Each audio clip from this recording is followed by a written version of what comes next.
The first wayward snowshoe broke beneath Alpha King Harland Bow's boot. He had ordered Prudence Bracken to lay the pair on the judgment stones at North Pine Crossing while the village watched from behind snow-caked railings. One rescue patrol had vanished beyond Blackfear Ridge. Hunt Marshal Ismera Croft's report blamed warped frames, loosened bindings, and a widow who had allowed grief to replace discipline. Harland brought his heel down again. Wayward split with a sound like winter bone. Prudence did not flinch. She had shaped the frames by hand, steamed each rib, and tested every rawhide crossing against its assigned gate. The broken pair had been issued to Captain Orrin Thale, who led 6 rescuers into the northern whiteout 3 nights earlier. "They were sound when they left my workshop," she said. Ismera stood at Harland's right in a white hunting cloak. The patrol report records irregular drag marks within the first mile. A faulty frame would have slowed the rear riders and broken formation. The report was written by men who never entered the storm. It was assembled from the last visible tracks seen from the Royal Hunt Road. Everyone at North Pine knew that road stayed packed while public rescue crossings vanished beneath drift. Everyone knew Ismera closed the eastern route whenever the Crown hunted white stag. Harland looked down at the second snowshoe. Years ago, in a whiteout above Hollow Pine, he had survived by stepping inside Prudence's tracks. She had been younger then, still carrying Martin's name like warmth rather than mourning. Harland had followed because the storm erased scent and her frames held where royal gear failed. Now his face gave her nothing. "The patrol is missing," he said. "Until responsibility is established, your workshop is confiscated and all wayward equipment placed under royal seal. You are taking the village's rescue stock in the middle of storm season. I am preventing another disappearance. You are removing the means to search for the first." A low growl rolled through one royal wolf, but Prudence held Harland's gaze. Her rescue oath had been carved into the beam above her workshop door. No breathing traveler abandoned while a road can still be made. Martin Bracken had lived by that oath. He had died after a royal hunting party claimed the village's strongest trail boards and left him to search for stranded travelers on cracked frames. The court called his death an unfortunate winter loss. Prudence called it what it was only in the privacy of her hands. A road withheld. Harland broke the second snowshoe. The frame snapped unevenly, exposing dark silver grain beneath the pale surface. Ismera's expression changed for one breath, then settled. "You know this wood does not warp that way," Prudence said. Ismera answered before Harland could. "Wayward is timber, not testimony. It remembers weight." The old waykeepers had cut rescue frames from moon-fed trees, claiming the grain held the pressure of a full journey. Courts called it superstition. Prudence never corrected them. Her fallen bloodline survived more safely as a craft secret. Harland's eyes narrowed. "Explain." "Each gate compresses wayward differently. Heel load, outer turn, stride pressure. A paired frame keeps the direction of the last complete journey made upon it. Direction is not identity," Ismera said. "No, it does not tell us who wore the pair, why they traveled, or whether the route was chosen freely. No, then it cannot overturn a patrol report. Not by itself." Prudence knelt before the shattered frames. The ribs should have shown clean, pale grain if the last journey had gone only toward Blackfear Ridge. Instead, the compressed fibers bent east beneath the split, toward the closed White Stag Road. Ismera moved closer. "The frames are contaminated now." His Majesty stepped on them. He crushed them downward. He did not give them a journey. Snow fell through the crossing court. Prudence aligned the maker's marks a crescent on the left frame, 3 pine notches on the right. Only the true pair could answer together. Harland said, "The equipment remains under seal. The frames can be tested without restoring my authority." Royal wax cooled across her workshop doors. Inside waited unfinished rescue sets, child carriers, and broad boards for carrying injured wolves home. Harland gestured to the guards. "Fresh snow. No one touches them after she sets them down." He had not trusted her knowledge. He had permitted an examination of what he had broken, He had allowed the craft to speak only after using his heel to silence it. Prudence carried the halves to an untouched drift beneath the rising moon and bound the broken ends with a strip torn from her sleeve.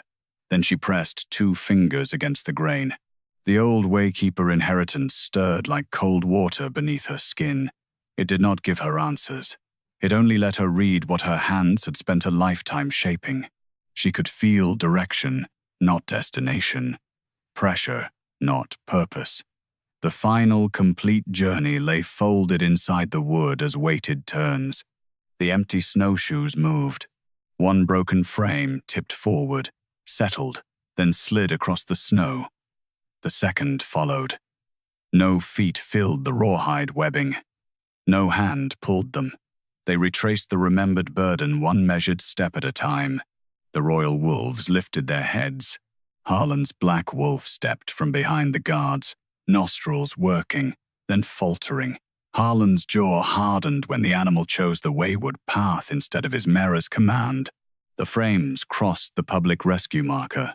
They did not turn north toward Blackfear Ridge. They turned east, onto the road his mare had closed for the royal hunt. Prudence followed, before anyone gave permission. The villagers came behind her, then the royal wolves. Harland walked among the first rank, forced once more to place his boots inside the road her craft revealed. Beyond the pines, an old stone shelter burned with a banked lantern against the storm-dark slope. The old White Stag warming station, marked closed for royal use. The snowshoes stopped at the first locked trail gate. Their preserved route did not prove the missing patrol had entered the station. It did not prove Ismera had harmed them or explain why the frames had turned toward her road. It proved only that the pair's last full journey had not followed the route written in her official report. The snowshoes had not accused Ismera. They had only preserved the path her report said no rescuer took. From beyond the locked gate came 3 faint knocks. Not from the station door. From beneath the snow. The snow answered before the marshal did. It had not yet said whose failure had buried the sound. Prudence Bracken raised one hand before the royal guards crossed the locked gate. No one digs until the surface is red. Ismera Croft's mouth tightened. If someone is alive beneath that drift, delay may kill them. And careless boots may destroy the only layer showing how they came to be there. Harland looked from the hollow where the 3 knocks had sounded to the shattered wayward snowshoes resting in the moonlit track. He did not apologize for breaking them. Instead, he ordered 5 things sealed before anyone moved farther. The broken pair, Ismera's patrol report, the White Stag road closure order, the wax on Prudence's workshop, and the locked gate itself. The gate remained closed until a neutral clerk recorded its chain, frost, and key marks. Then Harland granted Prudence temporary wayfinding witness standing over the knock site alone. Her workshop stayed confiscated. The village rescue stock remained behind royal wax. She could read snow, compression, craft marks, and route disturbance within the marked circle. She could not resume command of North Pine rescue teams or test the rest of her equipment. Ismera faced the watching villagers. The White Stag Road is closed to ordinary traffic during royal hunts, but its warming stations remain available during whiteout emergencies. A patrol turning east would not itself violate rescue law. That depends on whether they turn by choice, Prudence said. And the snowshoes cannot tell you that. No. The answer gave Ismera room to stand. The remembered route contradicted the official report, but it had not named the hand that redirected anyone. Prudence knelt at the edge of the hollow. The surface carried 3 distinct layers. The newest was loose storm powder. Beneath it lay a wind-packed crust formed the night the patrol vanished. Under that, something hard had broken the older snow and been covered again. She marked a narrow trench with pine pegs. Dig only here. Harland's guards used antler shovels rather than iron, cutting blocks away from the sound. Prudence stayed close enough to feel vibration through the packed ground. The knocking came again, 3 dull strikes, then silence. One of the royal wolves pawed at the trench. Hold him, Prudence said. Harland caught the black wolf by the ruff before its claws tore through the lower layer. The animal resisted him, nose working without certainty. For one breath, The king's grip tightened too hard. Prudence noticed. She said nothing. At shoulder depth, a guard uncovered a strip of red-lacquered wood.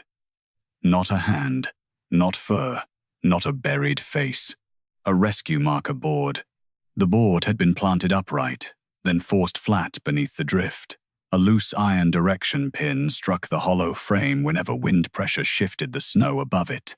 Those were the knocks. No trapped rescuer lay immediately beneath the sound. Disappointment moved through the villagers like cold. Prudence did not let it become surrender. A marker is placed when a team leaves its planned route, shelters an injured traveler, or divides under emergency conditions. The board's upper edge carried 3 claw cuts. Captain Orenthale's field mark. Harland crouched beside it. Can the mark be copied? Yes, but the cut depth and spacing can be compared with his issued tools. The marshal said, Oren may have marked an emergency turn toward the warming station that would support lawful shelter use, not misconduct. Perhaps. Prudence turned the board over beneath witness cloth. The rear binding should have held a rawhide loop used to anchor it above deep snow. Instead, the loop had been sliced close to the wood. Fresh cut, clean edge, no fraying from storm strain. Someone had severed the marker after Oren placed it. The cut still did not identify the knife or the hand. It showed only that the board had not fallen naturally. Harland ordered the marker, surrounding snow blocks, and loose direction pin-sealed separately. He had preserved what remained after first destroying the craft that led them there. He was learning preservation from the woman whose tools he had broken. Prudence gave him no gratitude for learning caution late. She examined the trench wall.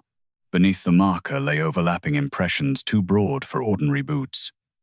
The first compression carried the crescent and pine rhythm of North Pine wayward frames. 7 paired tracks approached the hollow. Then the pressure changed. The return impressions were longer, flatter, and reinforced through the heel royal hunt boards made for carrying weight over deep powder without leaving the narrow rescue gate. The patrol changed equipment here, Prudence said. Ismera stepped closer, or their wayward frames failed, and they exchanged them for boards stored along the royal route. Deep drift sometimes requires wider support. That is possible. Then your workshop may still have sent them out on unsafe equipment. The layer will show whether the frames broke before they were removed. Prudence cleared one compressed edge with a bone knife. The wayward impressions ended evenly.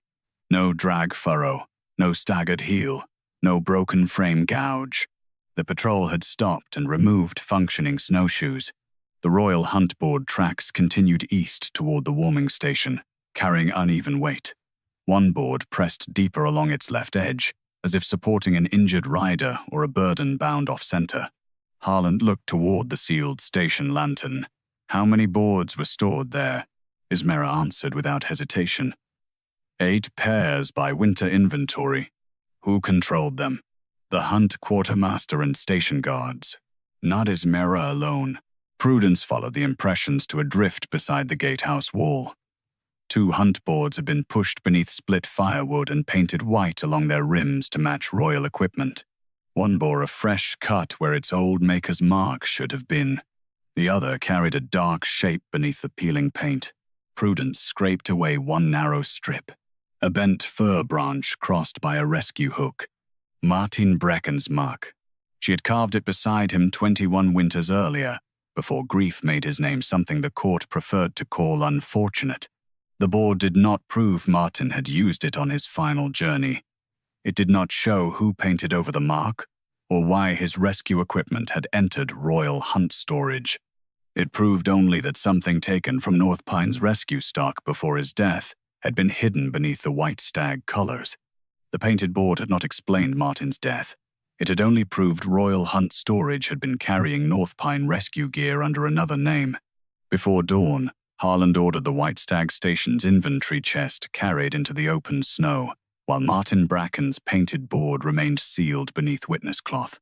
The mark beneath the white paint had opened a custody question, not a death inquiry.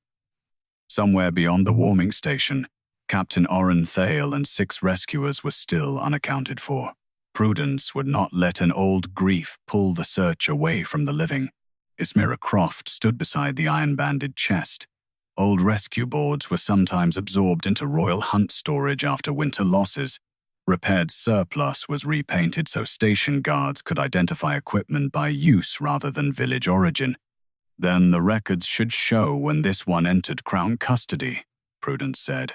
Harland granted her temporary board custody witness standing over the warming station inventory, repair log, and the equipment recovered near the buried marker. Her workshop remained sealed. North Pine's rescue stock stayed under royal guard. She could examine maker marks, bindings, repair scars, and recorded transfers. She could not resume, rescue, command, or test every confiscated frame. He did not apologize. The station quartermaster unlocked the chest under 3 witness seals. 8 pairs of Royal Hunt boards were listed in the current inventory. 7 carried crown maker marks beneath their white paint. A split antler burned into the heel brace. The 8th pair did not. 1 board bore Martin's bent fern rescue hook. Its current mate had been scraped nearly smooth beneath a fresh coat, but angled lantern light revealed the edges of another old village mark. The pair could have been lawfully transferred, Ismira said. North Pine lost equipment in several storms. Lawful transfers carry release cuts, Prudence replied. A village board released to another service received 2 shallow notches beside the maker's mark, one from the craft keeper and one from the receiving quartermaster. Martin's board carried neither. The absence did not prove theft. A damaged record, hurried salvage, or field exchange could explain it. It proved only that the visible wood did not show the customary transfer. The repair ledger contained an entry from 4 winters earlier. 2 boards repainted after winter recovery damage. No original maker was named. No receiving signature appeared. The work had been approved by the station quartermaster who served before the current man. Harland looked toward Ismira. Who supervised the station then? My office did. That does not mean I inspected every repaired board. No, Prudence said. So we keep following custody. North Pine's rescue stock ledger had been taken from her sealed workshop under guard. Prudence watched the clerk open it without touching the pages herself. Martin's marked board was listed as removed by royal requisition at dawn on the day of his final search. Its original mate remained in North Pine, useless alone, until it was later cut down for binding braces. The requisition line carried no receiving name. Ismira read the entry. A hunting party may have taken damaged surplus during an emergency. That still does not tell us how this board reached the current patrol. It tells us the station held North Pine gear before anyone painted it crown white. Prudence returned to the board found near Oren's cut marker.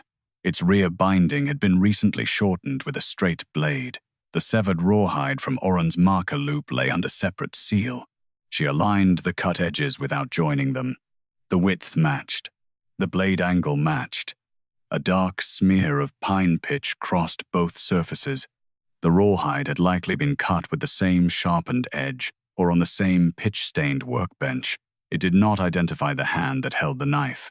Ismira's defense remained intact. Under emergency drift protocol, a patrol may cut marker bindings to repair a load board. The exchange could have saved an injured rescuer. Then the protocol requires the marker head to remain upright and the route change to be entered at the station. The marker had been forced flat. Its log entry was still unknown. The pressure layers showed 7 wayward pairs reaching the exchange site and Royal Hunt boards leaving east. No broken frame gouges marked the snow. 1 hunt board carried an uneven burden. The evidence supported an equipment exchange. It did not yet establish coercion, concealment, or why the official report placed the patrol north of Black Fir Ridge. Prudence looked toward the station door. Frost filled its lower hinges, but the lock held fresh oil. Open the storm room only, she said, not the private hunt stores. Ismira arched one brow. You are limiting your own search. I am preserving the difference between rescue evidence and whatever scandal people hope to find. Harland ordered the storm room lock recorded before the quartermaster opened it. Inside stood 7 wall hooks, a cold brazier, 2 empty water casks, and strips of blood-stiffened cloth near the bench. The blood did not prove death. A split paw, torn shoulder, or injured traveler could have left it. Prudence checked the floorboards. 7 broad wet marks had dried near the entrance, each consistent with royal hunt boards being carried inside. The rear exit showed 6 paired drag impressions leading toward the avalanche passage. 7 entered, she said. 6 left through the rear. The station quartermaster brought the shelter log. It recorded Captain Oren Thale's patrol arriving during the whiteout with 1 injured burden. 7 rescuers entered the storm room. The entry bore Oren's claw mark and a guard's countersign. The departure line named no people. It recorded 6 royal hunt board pairs issued toward the avalanche passage before dawn. Ismera leaned over the page. 1 pair may have remained for repair. A rescuer could have walked beside a burden board. Possible, Prudence said. Or the 7th rescuer stayed at the station. Then there should be a care entry, ration count, or transfer note. There was none. Harland ordered the storm room log, blood cloth, rear exit impressions, and all 8 hunt board pairs sealed. He had opened the station after confiscating the only workshop equipped to continue the search. He had learned caution from the woman whose craft he had silenced with his heel. The patrol's urgency had not lessened because he had finally begun to read what Prudence warned him not to destroy. She turned the shelter log toward the lantern. Beneath the 6-board departure entry, a line had been scraped away. The remaining pressure in the parchment showed only 3 words. 1 retained below. The words did not say who had been retained, whether the person still breathed, or who had scraped the line away. They proved only that the departure record had once held a 7th answer. At first light, Prudence asked for the lower station keys before anyone carried the shelter log back to court. The scraped line had shown that 1 person did not leave with the 6 boards. It had not named that person, proved a death, or placed guilt in Ismera Croft's hands. Somewhere beneath the White Stag station, however, a lower route existed that no public patrol report had acknowledged. Ismera stood beside the storm room hearth.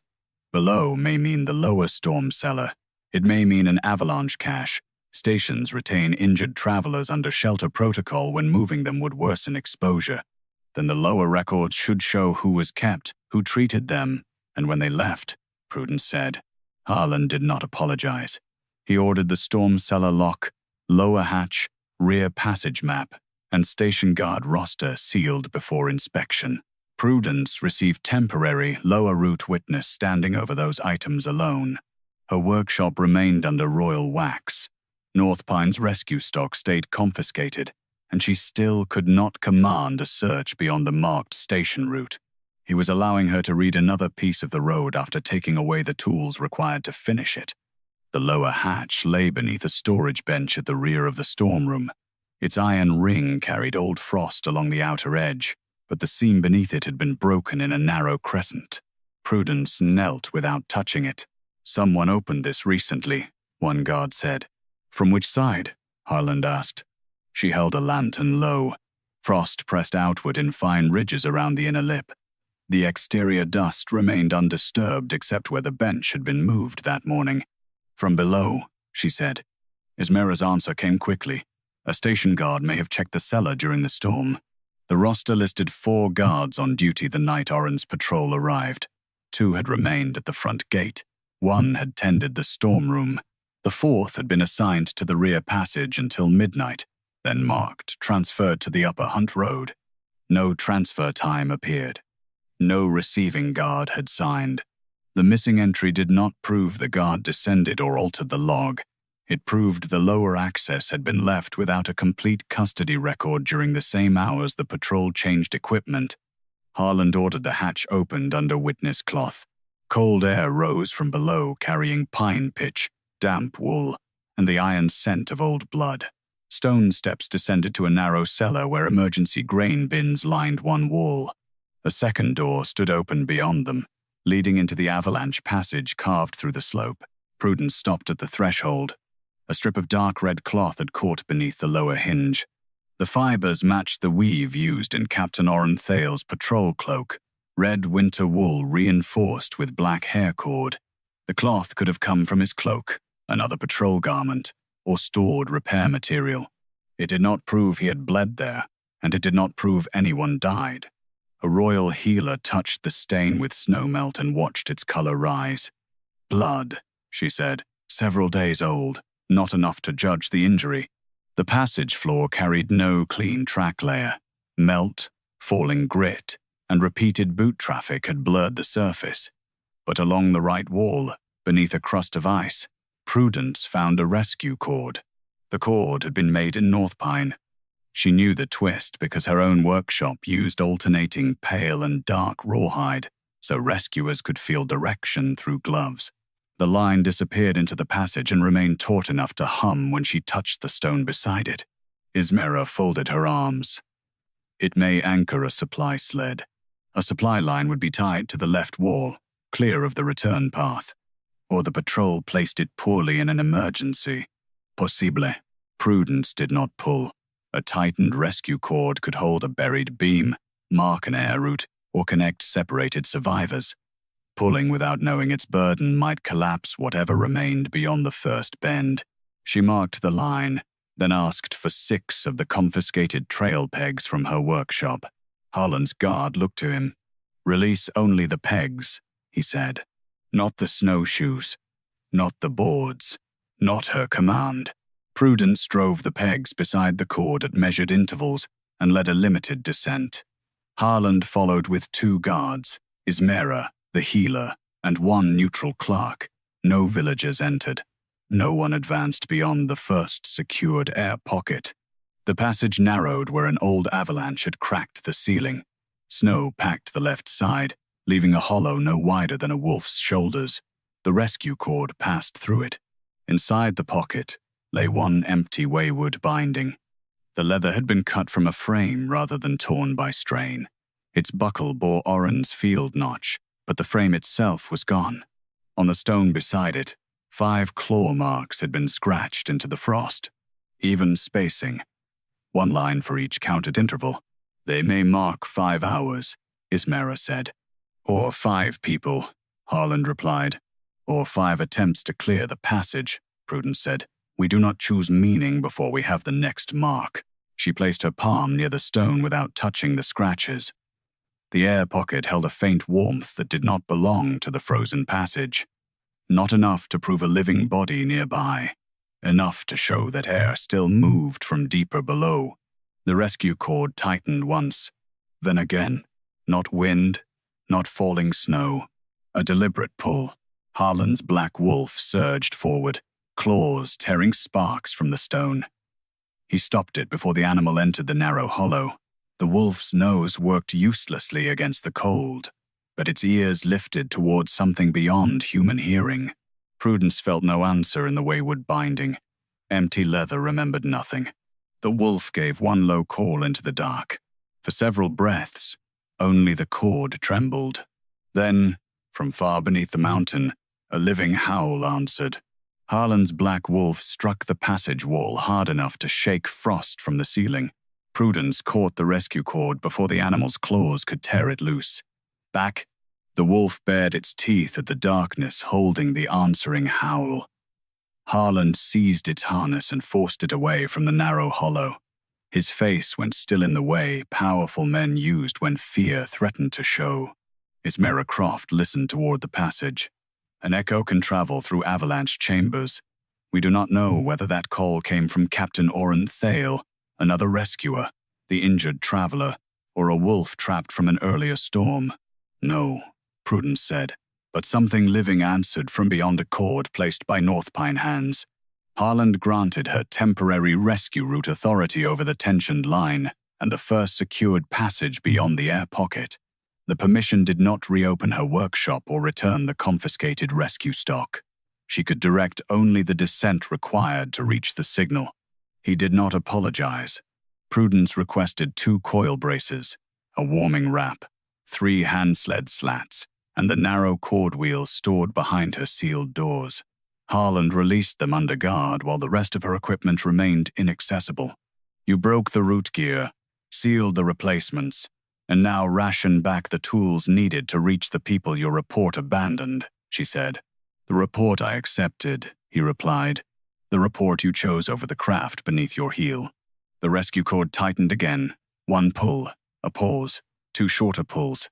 North Pine rescuers used pressure knots when snow, injury, or distance made voices useless.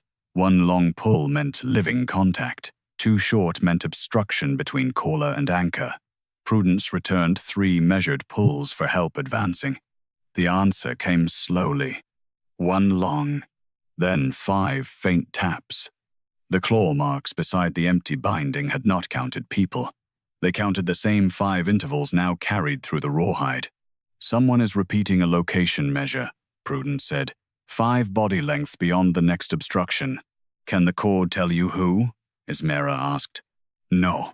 Or whether the remaining patrol is with them. No. Then we have 1 living signal, not 7 survivors. Yes. Prudence would not inflate hope into evidence.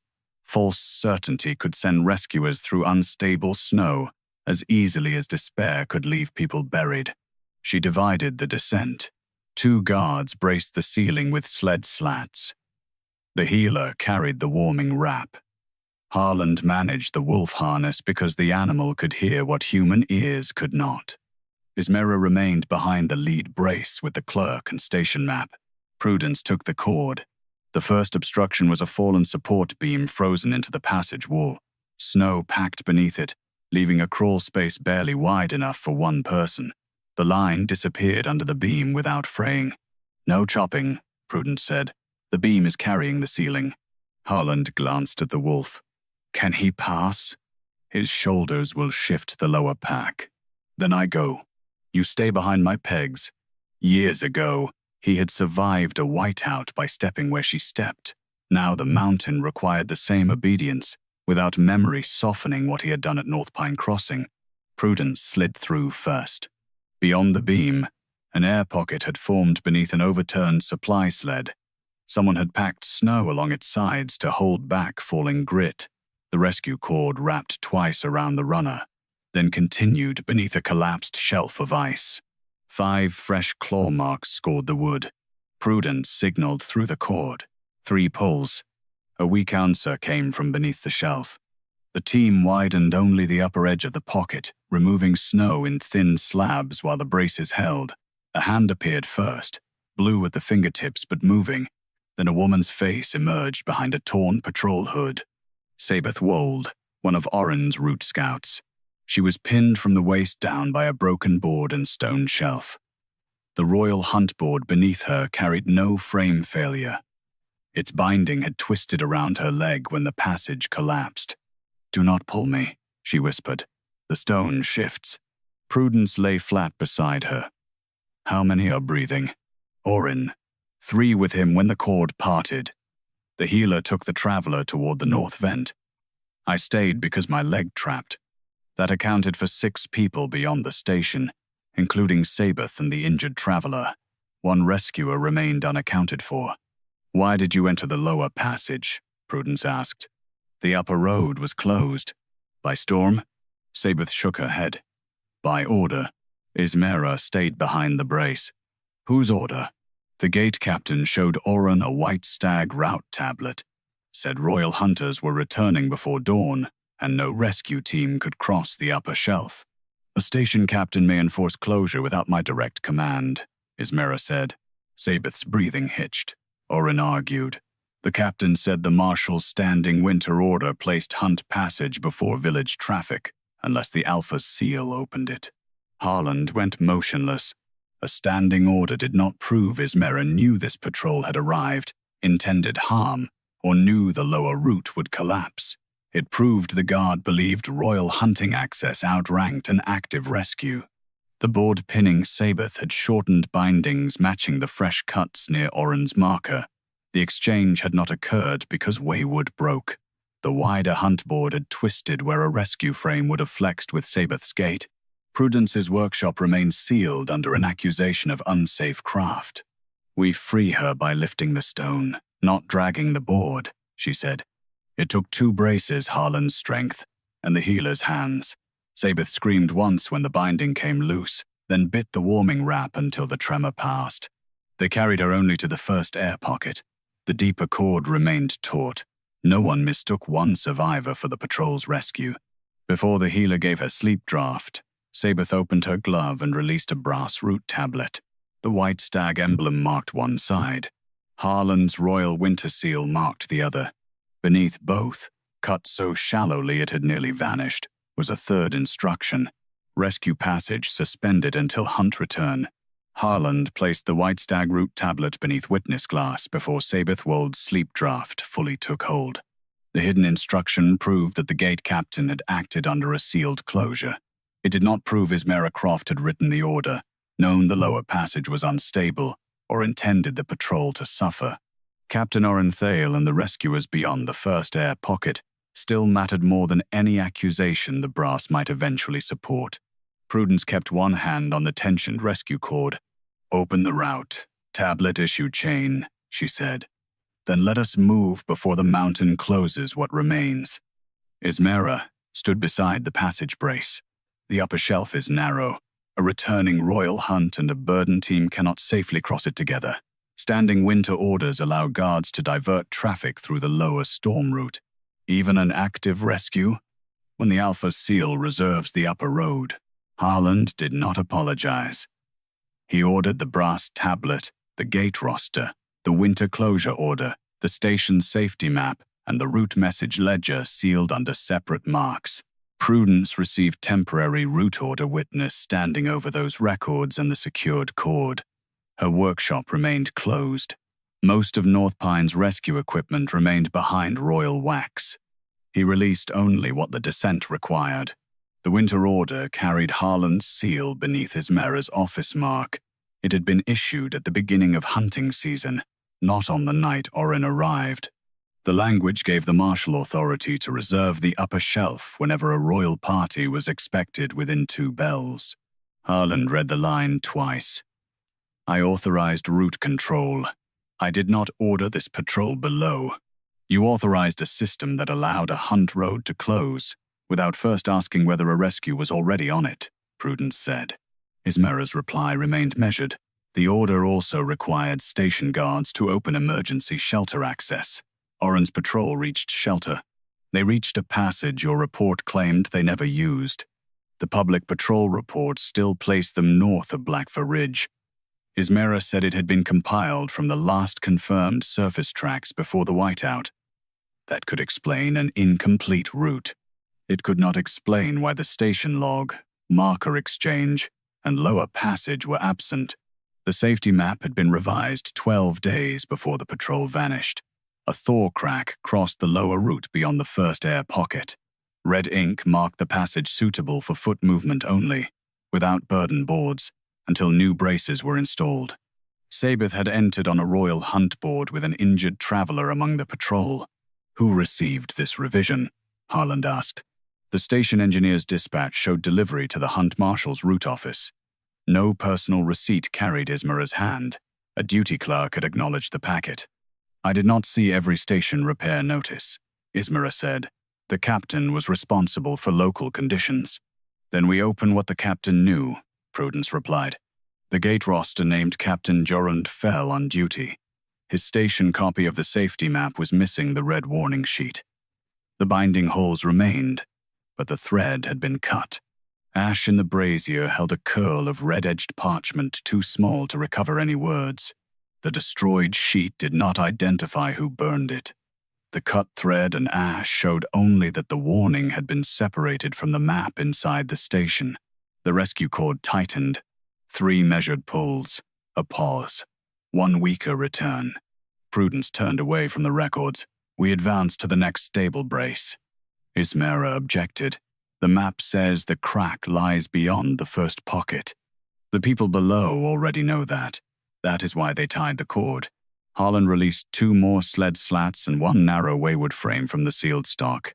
Not a full pair, not Prudence's authority, enough wood to test the load above the next crawl. She pressed the frame against the passage floor. The grain held no journey because no one had worn it.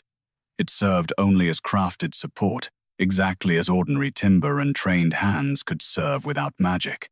Harland's black wolf moved behind her, nose lifting toward the split passage and finding no clear scent. The animal waited for Prudence's cord signal before choosing the right-hand crawl. Harland saw her notice. He said nothing. They reached a second brace, where Oren's knife had been driven through the rawhide line to keep it from sliding beneath fallen stone. 5 pressure knots followed, then a 6th, newly tied with blood-stiff fingers. The pattern meant living party divided. Prudence answered through the cord and received 2 faint pulls from the north vent branch, one from the deeper passage. At least 2 groups remained alive enough to answer. The route message ledger was carried down while the braces settled. It showed the gate captain had sent a horn slip to Ismera's route office when Oren arrived. The message named 7 rescuers, 1 injured traveler, and requested the upper shelf under emergency precedence. The reply came 43 minutes later. Upper shelf remains reserved. Issue hunt boards. Send rescue through lower storm route. The reply carried Ismera's office cipher and Harland's standing winter seal. Ismera read it without stepping back. My duty adjutant could use that cipher under delegated authority. Then the cipher proves your office answered after it knew there was an injured burden, Prudence said. Not yet whose hand answered. Harland opened the Royal Hunt movement log. No hunting party had been within 2 bells of the upper shelf that night. The Royal Riders had turned south before Oren reached the station. A weather horn recording that change had arrived at Ismera's office before the rescue request. The upper road had remained reserved for a hunt no longer coming. Ismera's composure tightened. A delayed station message could have left the gate captain unaware. Then why did your office deny the override after receiving both notices? Harland asked. No answer appeared in the public ledger. A narrow duplicate slip remained folded beneath the route reply. It had been written by the same clerk but omitted from the patrol packet. Prudence read the surviving line. Keep upper tracks untouched for royal inspection. Do not enter rescue precedence request in the public route report. The instruction bore Ismera's office cipher. It did not yet prove she personally dictated it. It proved her command chain had chosen the appearance of an undisturbed royal road over recording the rescue that was sent beneath it. Then the deeper cord jerked 7 times the North Pine signal for air failing. Prudence cut the rescue cord free from Oren's knife before the mountain could answer with an 8th pull. 7 meant the air pocket was collapsing. Continuing through the lower passage would send rescuers into the same narrowing chamber. She traced the cord against the station map and found where the north vent should rise beneath the closed upper shelf. We reach them from above, she said. Ismera Croft stepped between Prudence and the stair. The shelf is under royal closure. A crossing team will disturb the tracks my office was ordered to preserve. People are running out of air beneath those tracks. You do not have authority to open it. Prudence looked toward the sealed cases holding her workshop keys. You took the authority. You did not take the oath.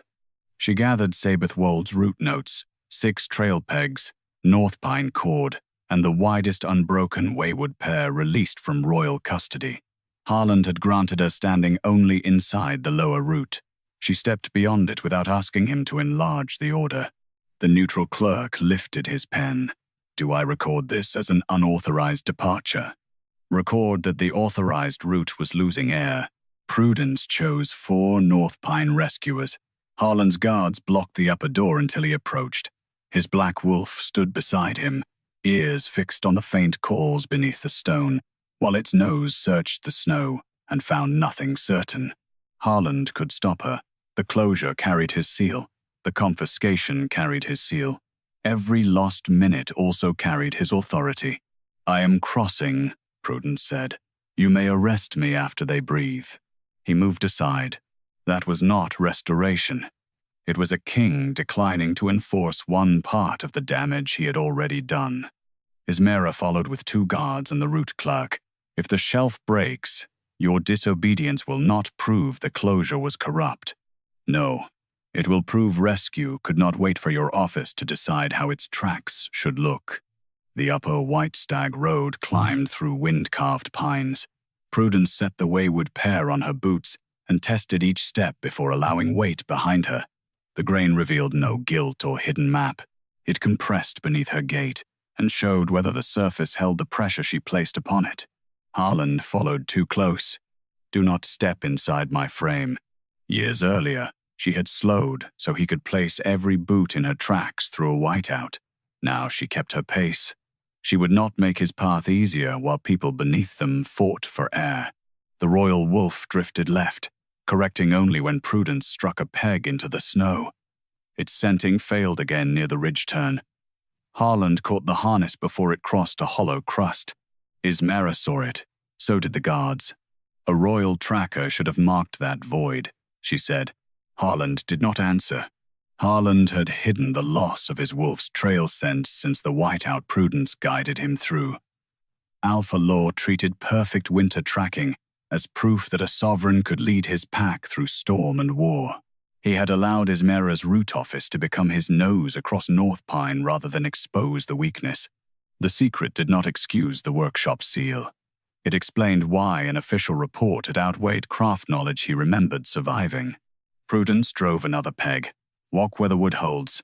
We can judge kings after we open the vent." They reached the ridge above the mapped air shaft. No opening remained visible. Snow formed a shallow bowl beneath a bent pine. Prudence pressed a trail board into the drift and felt a hollow answer 3 feet below. The cord under the mountain tightened once. She returned 3 strikes through the board. A faint howl rose beneath her boots. The team dug a narrow shaft, removing snow in blocks and bracing the walls with hunt boards. One guard found an iron vent cap buried sideways. Its retaining pin had been driven shut from above. "Storm pressure could twist it," Ismera said.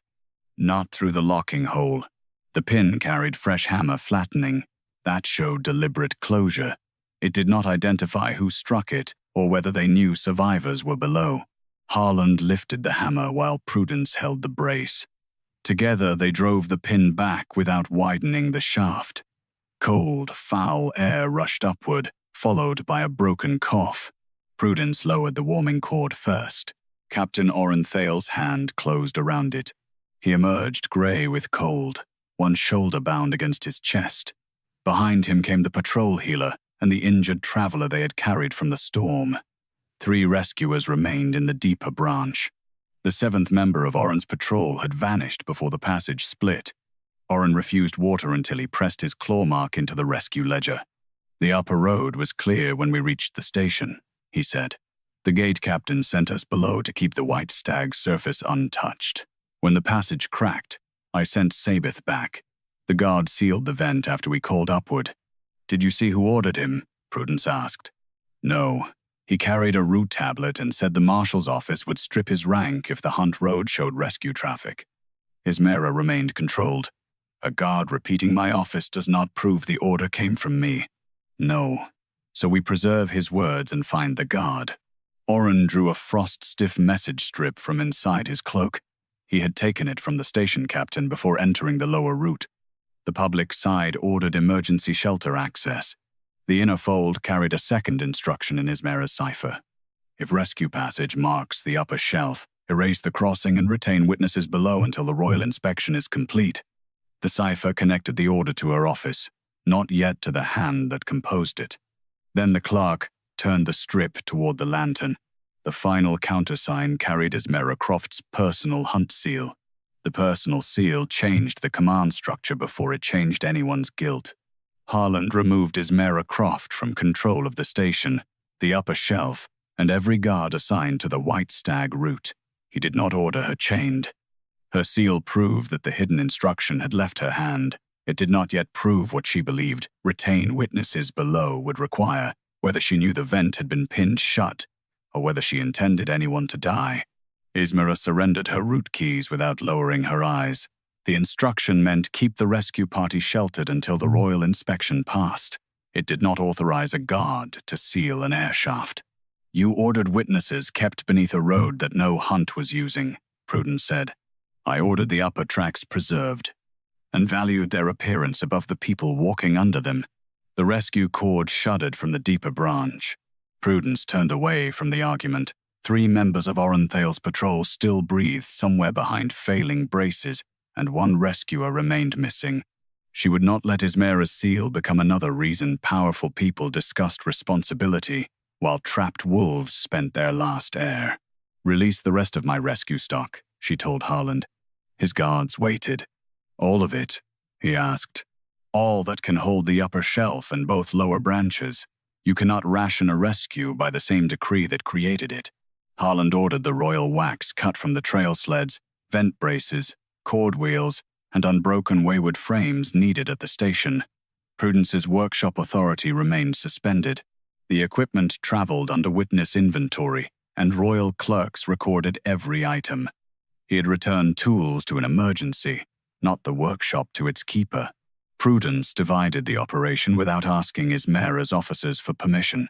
Oren remained near the north vent with the healer and injured traveler. Sabeth Wold guided the first air pocket team. Harland took the upper shelf crew because his strength could hold the lifting frame, but he followed Prudence's pegs rather than his royal wolf's uncertain nose. The village rescuers saw the animal miss the north vent hollow twice. Harland stopped beside the open shaft.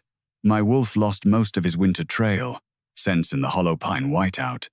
No court herald softened the admission. "I concealed it because Alpha Law treats flawless tracking as proof of fitness.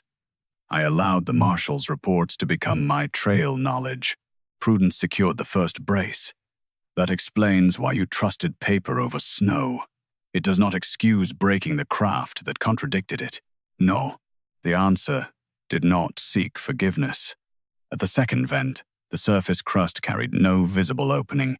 Prudence set 3 wayward frames flat across the drift, not as enchanted guides but as pressure readers shaped to flex before a hollow collapsed. One bowed along its outer rib. She felt the grain through her gloves. Air chamber below, 2 body lengths east. A court guard stared at her hands. "No ordinary maker can read that." "My mother's line kept the crossing roads before the crown claimed them," Prudence said. "The waykeepers did not command winter. They learned how wood held a journey, a burden, and an empty space. The revelation gave her no rank. It did not make the frames infallible. It established why a skill the court dismissed as widow superstition had survived in her workshop. The rescuers opened a narrow shaft. Foul air escaped, followed by 2 weak cord pulls. They lowered a warming line and widened the hole only after Prudence placed cross braces. The first trapped rescuer emerged with frost-blackened ears and a broken wrist. The second had carried the third for part of the lower route and could no longer straighten his back. The third came up unconscious but breathing, his coat tied around a cracked station beam that had kept the passage from sealing completely. 6 members of Oren's patrol were now alive above the snow. The 7th was not among them. Prudence recorded each rescue before allowing anyone to celebrate. The 3 survivors confirmed that the lower route had begun failing before dawn. They had called through the vent until hammer blows drove the cap shut above them. None had seen who wielded the hammer. One remembered the gate captain shouting that the marshal's inspection must find an untouched upper road. Another had seen Ismera's sealed strip in his hand. That supported the order's use. It did not prove Ismera ordered the vent closed. Harland sealed the survivors' statements separately from the route tablet so one account could not be shaped to match another. He was learning custody beneath Prudence's direction, but she did not mistake learning for repair. The missing rescuer had been the youngest route scout. He had left the lower group before the first collapse, carrying a hand axe and 1 unpainted wayward frame recovered from the exchange site. "Why only 1?" Prudence asked. "He said the frame carried a full return pressure," Oren replied. He believed it had traveled the old eastern relief cut before the station guards painted the boards. A single frame could preserve only its own directional compression. It could not identify the wearer or prove where the paired frame had gone. But a completed journey through an older route could still be read if the grain had not been planed away. The missing scout had followed that pressure east, away from both known vents. Ismera's expression hardened. "The eastern relief cut has been closed for years. Avalanche damage made it unsafe." "Was it on the public rescue map?" Prudence asked. "No." "Was its closure entered in North Pine's route ledger?" Ismera did not answer. The recovered survivor's supply pouch contained a torn station map. Beneath the white stag overlay, A faded line curved toward an older shelter road. At its entrance stood the bent fir and rescue hook mark Prudence had carved beside Martin. Oren touched the mark with one finger. The scout said someone had reopened it from the far side. Prudence looked toward the buried eastern slope. The current patrol had not found Martin's death. It had found the road he had once been denied.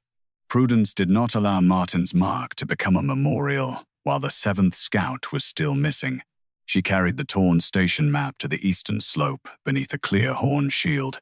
The faded relief line curved away from the White Stag Road, crossed a buried fir stand, and ended at an old shelter no longer shown on the Crown map. Ismera Croft stood under guard, stripped of route command but not yet judged. The cut was closed after avalanche damage. Reopening it may kill the scout you hope to save. Then we read the first safe section before moving farther. Harland released the remaining North Pine braces, cord reels, and 2 unpainted wayward pairs from royal custody. He did not restore Prudence's workshop or her authority over North Pine Crossing. He authorized one emergency route because 6 survivors had placed the missing scout inside it. The distinction remained cold between them. Prudence examined the single wayward frame the scout had carried. Its grain held the last complete journey made upon it before separation from its mate. Direction bent east, descended sharply, then rose toward the buried fir stand. It did not tell her who had worn it, whether the scout still carried it, or why the route had been taken. "It gives us a pressure path," she said. "Nothing more." The team crossed the upper shelf in single file. Harland followed Prudence's pegs rather than his wolf's uncertain trail sense. Ismera walked behind the neutral clerk, her route keys sealed elsewhere. At the buried fir stand, one branch moved against the wind. Prudence found a cord tied beneath it, nearly invisible under ice.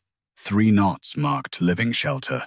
1 additional knot marked injury without immediate bleeding. She returned the North Pine signal. A hand axe struck twice from beneath the drift. They opened a narrow shaft. The missing scout, Lewin Dar, emerged with a torn cheek, 1 frozen boot, and the unpainted frame strapped across his back. He had reached the old shelter but could not return after the entrance collapsed. 7 rescuers had now been accounted for alive. Prudence let the healers take him only after he identified his route and sealed the frame beneath witness cloth. "Why did you follow it?" "The compression turned where the royal map ended," Lewin said. "I thought it remembered a safer return road." "Did it?" "It led to a shelter, not safety. The old relief shelter contained blankets hardened by age, 2 empty lamp jars, and a rescue board mounted above the inner door. The board carried Martin Bracken's bent fir and rescue hook. Prudence stopped before touching it. The mark did not prove Martin died there. It proved he had reached the shelter and claimed it under North Pine rescue oath. Behind the board, Lewin had found a sealed route pocket. Inside lay an old storm tally, a guard delay token, and 3 names written in Martin's hand. They belonged to travelers reported lost during the storm that killed him. The tally recorded 4 living arrivals. Martin had found all 3 travelers and reached cover with them. Harland read the names twice. The death report said he disappeared before reaching anyone. "It was compiled from the Hunt Road," Prudence said, "by men who never entered his route." Ismera's face remained controlled. "A private tally is not independent proof. Martin could have written the names before finding them." The 3 travelers' recovery records showed they returned 2 days later under royal guard, suffering exposure but alive. Their recovery location was listed as the Southern Hunt Road. No record credited Martin. The guard delay token carried the White Stag emblem and 3 cuts. Under old protocol, each cut marked 1 interval. A rescue team was held at a royal gate. Martin had been delayed 3 bells before gaining the sheltered road. That token could have been issued at any hunt gate, Ismera said. The reverse bore the old White Stag station number. The station guard roster named 2 men serving under Ismera during her first year as route captain. One was dead. The other lived in a western infirmary. Their standing instructions survived. Rescue entry deferred until royal game crossing is complete, unless the Alpha's direct mark overrides closure. Harland's seal appeared beneath the seasonal order. Ismera's younger office mark stood beside the enforcement line. Neither mark proved they knew Martin's condition when he reached the gate. Lewin opened the shelter's rear shutter. Outside, an old track shelf crossed a ravine toward North Pine. The sheltered route Martin requested remained below the ridge. The outer path he was forced to use after the delay climbed into open whiteout. Prudence found a wayward heel brace wedged beneath the shutter latch, split by cold. It carried Martin's gate compression and a return direction toward the station, not away from it. He came back, Harland said. He tried to. The tally showed Martin left the shelter alone after placing the travelers under cover. He returned toward the station, seeking a sled because one traveler could no longer walk. 3 bells of delay had consumed the clear weather window. When guards finally released a royal board, they sent him over the exposed ridge because the sheltered road remained reserved. The board with his mark later entered White Stag storage under crown paint. Ismera looked at the standing order. I enforced hunting priority. I did not order Martin onto the ridge, knowing it would kill him. No, Prudence said, but your road law made rescue wait until weather turned survival into burial. Harland placed his seasonal seal beside the delay token, and mine gave that law force. It was admission of authority, not yet judgment. The shelter pocket held one final folded strip, stiff with old frost. Martin had written it after returning to the gate for the sled. 3 travelers breathing. 1 cannot walk. Sheltered cut denied. If I do not return, send rescue below the Hunt Road. The message bore a receiving notch from the station guard. No copy appeared in Martin's death file. At the bottom, another hand had added a routing instruction. Do not enter until Royal Hunt concludes. The notation ended beneath Ismera Croft's personal route mark. By morning, North Pine Crossing had become a public hearing ground rather than a hunting gate. The 7 rescuers stood beneath wool blankets beside the boards that had carried them into the storm. Captain Oren Thale's shoulder remained bound. Sabeth Wold leaned on a carved staff. Lewin Dar kept one frost-damaged foot lifted from the stones. None of them bowed when the royal judges arrived. Prudence Bracken placed Martin's storm tally, the guard delay token, the hidden route instruction, and the white-painted rescue board under separate witness seals. The wayward snowshoes rested nearby, broken where Harland's heel had split them. They were not asked to decide guilt. They had preserved a direction. Human records, physical custody, survivor testimony, and route orders had supplied the rest. Ismera Croft faced the crossing without her marshal's cloak. I protected royal winter routes because uncontrolled traffic destroys game roads, confuses patrol tracks, and leaves the crown blind to border movement. North Pine had ignored closures before. Rescue teams crossed because people were dying beyond them, Prudence said, and every local oath cannot outrank royal security. No, but neither can royal leisure disguise itself as security while breathing people wait beneath it. The judges separated what the evidence proved from what anger wanted it to prove. Ismera had not been shown to desire Martin's death. No witness established that she ordered the vent sealed with survivors below. The gate captain and guards would face their own hearings, but her personal route marks appeared on Martin's delayed message and Oren's retention order. Her office had received warnings that no hunt was returning, yet kept the upper shelf closed. Her command chain removed rescue movement from the public report, repainted North Pine boards into royal storage, and preserved undisturbed hunting tracks at the cost of active rescue access. Ismera was convicted of unlawful route suppression, concealment of emergency movement, abuse of winter closure authority, and interference with rescue records. She was not permitted to become the only person responsible. Harland carried his seasonal closure order to the center stone. I gave hunting authority precedence without requiring rescue clearance, he said. I accepted a report written from the road instead of the trail. When the report blamed Prudence's craft, I broke evidence before testing it and sealed the equipment needed to search for the people already missing. He looked at the 7 survivors. My hidden weakness made me dependent on route reports. It did not make my judgment less harmful. His black wolf stood beside him, unable to find the old eastern cut without Prudence's pegs. Harland surrendered the winter closure seal for independent review. Until new law passed, no royal hunt could close a public crossing, reserve a storm shelter, remove rescue boards, or redirect an active search. Prudence did not accept her workshop keys when he first offered them.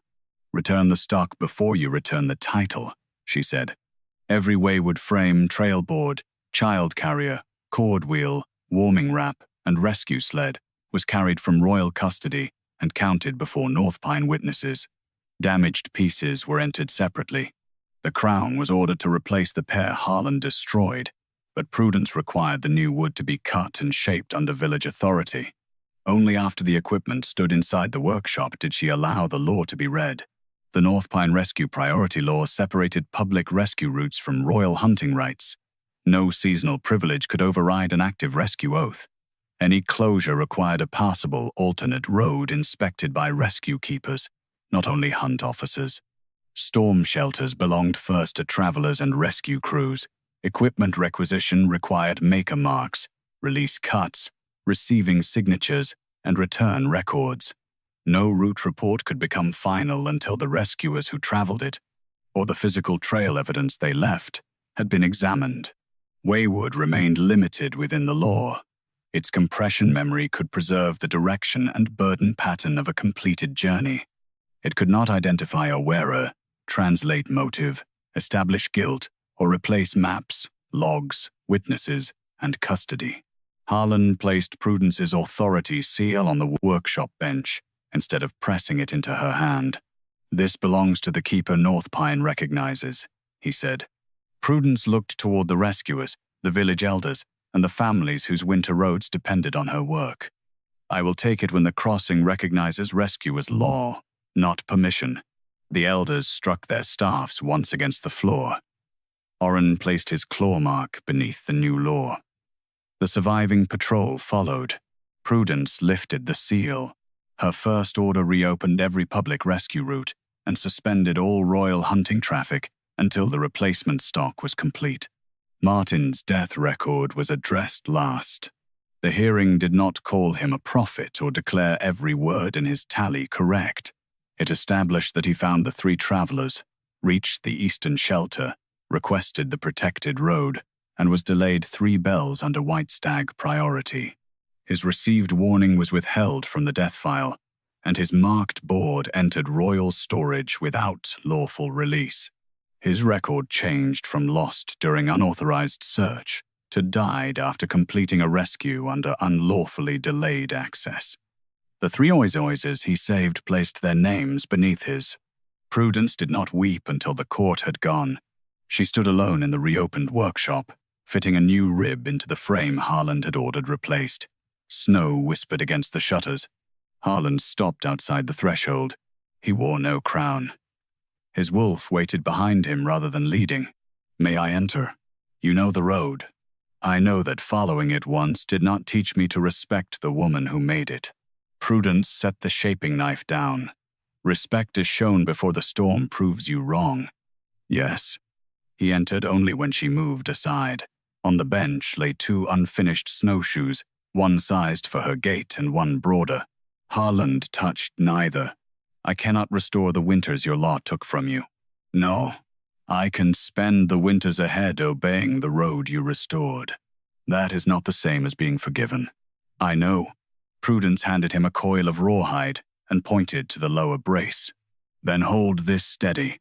He took the cord and followed her hands without command, title, or excuse. Outside, the royal wolves crossed North Pine on roads no hunt could close. Inside, Prudence set the pace. This time, Harland did not ask her to slow down.